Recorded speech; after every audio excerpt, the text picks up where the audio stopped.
Panahon nga naman. Sobrang napakabilis. Tanda ko pa noon, nag-unbox na ako ng kahon mula kay Kuya Rab. Kahon na di ko lubos akalain na simula na pala ng mga pagpapala sa aking pamilya. At noong araw na yon, kasama din ni Kuya Rab ang tao ngayon nasa tabi ko. Taong malaking naging parte sa pagbabago ng buhay ko. Kaya naman sa photoshoot na ito, hindi ko maiwasan mong magsulat. Magsulat ng mga nararamdaman ko. Dahil hindi naman ako vlogger or actor para sabihin ng lahat ng ito. Kaya hindi ko pinalampas ang pagkakataon na ito. Unang-una, kulang ang salitang pasasalamat para magantihan ko ang kabutihan ng pamilya Matubang.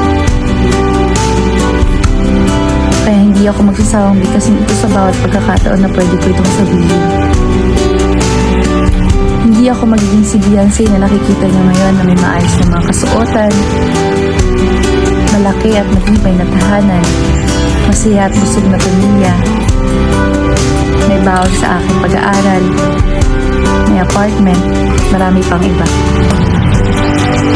Nabubuhay ako ngayon sa dating pinapangarap ko lang.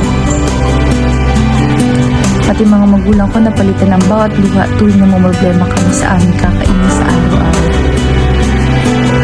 At hindi na rin ako nangungutang sa tindahan. Ngayon, 2 taon ko na sa kalingap. Pero sobrang dami na nang nangyari. May mga pagsubok man, pero mas nangiiba-rubal ng biyaya ng ating Panginoon. Nagdag pa ang aking partner, kalab team na si Kalingap Edu, na kailanman hindi ako pinabayaan. Kahit minsan ay may away o tampuhan. Ang dami niya rin advice sa akin, pero ganoon din naman ako sa kanya.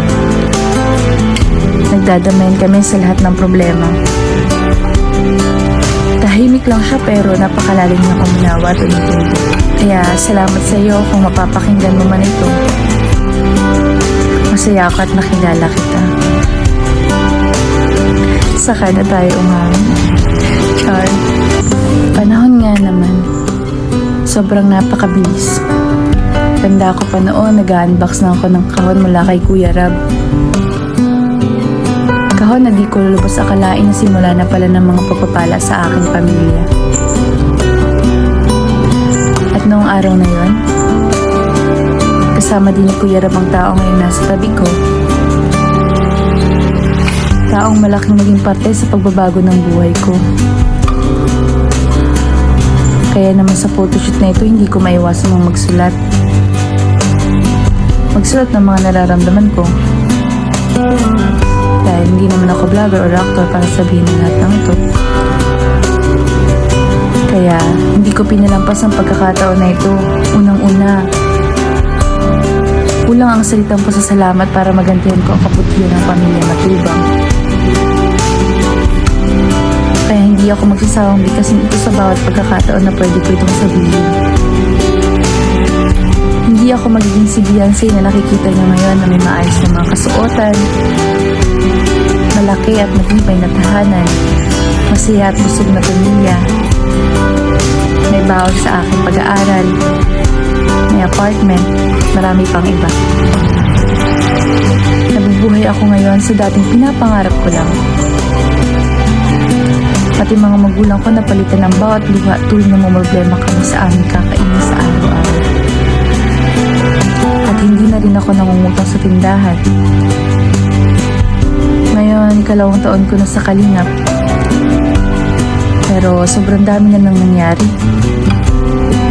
May mga pagsubok man, pero mas nangiiba-rubal ng biyaya ng ating Panginoon.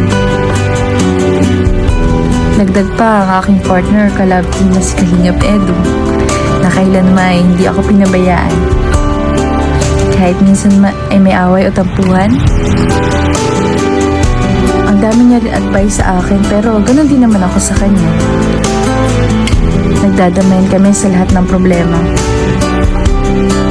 Tahimik lang siya pero napakalalim niyang uminawa at umintindi. Kaya salamat sa iyo kung mapapakinggan mo man ito. Masaya ako at nakilala kita. saka na tayo umamin. Char.